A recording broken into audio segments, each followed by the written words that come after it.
मेरे प्यारे बच्चों, दादा की कहानी, दादा की जुबानी, इस सीरियल नंबर 2 में मैं आप सबका अपने तहे दिल से हार्दिक अभिनंदन करता हूँ। क्या आपने कभी महसूस किया, क्या आपने गहराई में जाके सोचा कि मेरे लिए इस धरती के द्वार किसने खोले? कौन था वो महाशक्ति जिसने मेरे को ये सब कुछ देखने का मौका दिया? मेरे प्यारे बच्चे, वो है मेरी और आपकी माँ। वो माँ जिसने हमको अपने अथाह कष्ट सहते हुए सभी दुख और दुविधाओं को अपने ऊपर लेते हुए हमें इस धरती का द्वार दिखाया। धन्य है। और यदि हम उस माँ का अपमान करें, यदि हम उस माँ को थोड़ा सा भी कष्ट दें, तो हम बहुत बड़े पापी हैं। यदि हम माँ की सेवा करेंगे तो हम योगी हैं, और माँ की सेवा नहीं करते तो हम भोगी हैं, महापापी हैं।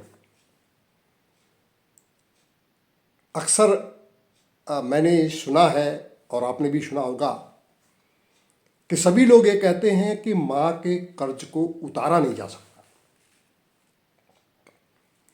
सत्य है, यूनिवर्सल ट्रूथ है कि माँ के कर्ज को इतनी आसानी के साथ उतारा नहीं जा सकता। उसको उतारने के लिए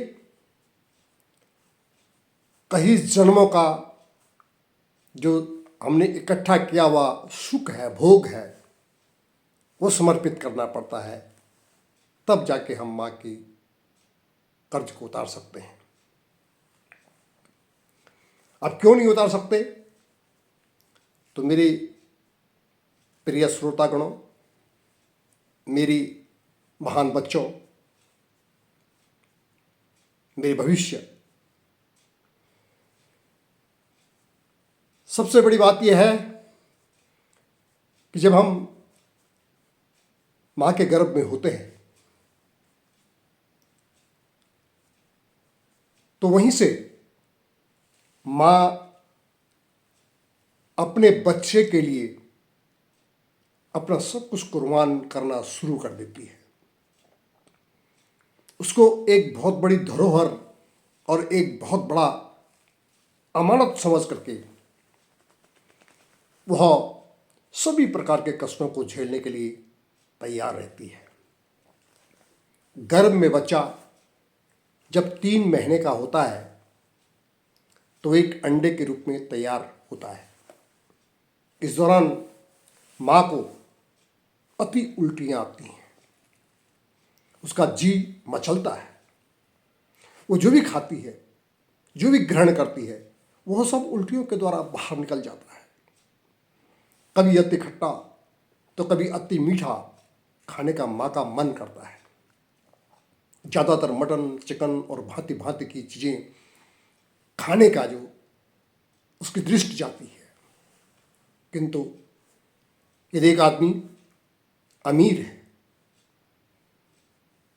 तो वह माँ की हर आवश्यकताओं को पूरा कर सकता है। किंतु विडंबना इस बात की है कि मैं भारत देश का निवासी हूँ और मेरे भारतवर्ष में आज भी 60% माताएं बहुत गरीब हैं। तब ये माताएं अपना दिल मारकर कुंठित हो जाती हैं।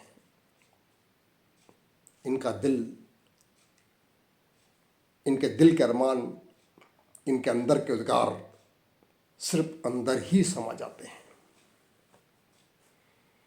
हम आशा करते हैं कि बहुत जल्दी हम इन 60% माताओं की जो गरीबी है उसको दूर करने के लिए अथक प्रयास करेंगे, मेहनत करेंगे और अपने परिवार को, अपने आसपास के माहौल को, आस को, पड़ोस को एक उदाहरण देकर एक उच्च व्यक्ति बनने के लिए हमेशा तैयार, तत्पर और दृढ़ विश्वास के साथ आगे बढ़ेंगे। मेरे बच्चों, तो लीजिए आज के हमारे प्रश्न हैं। प्रश्न नंबर 1, भारत की जो वास्तविक जनसंख्या आज के दिन है वह कितनी है? प्रश्न नंबर 2, भारत की कितनी प्रतिशत ऐसी जनसंख्या है जो कि गरीबी से नीचे अपना जीवन गुजर बसर कर रही है? प्रश्न नंबर 3 है, साक्षरता में भारत का विश्व में कौन सा स्थान है? इसी के साथ अगली मुलाकात सीरियल नंबर 3 में। तब तक के लिए आपसे अलविदा। जय हिंद, जय भारत, जय माँ अम्बे।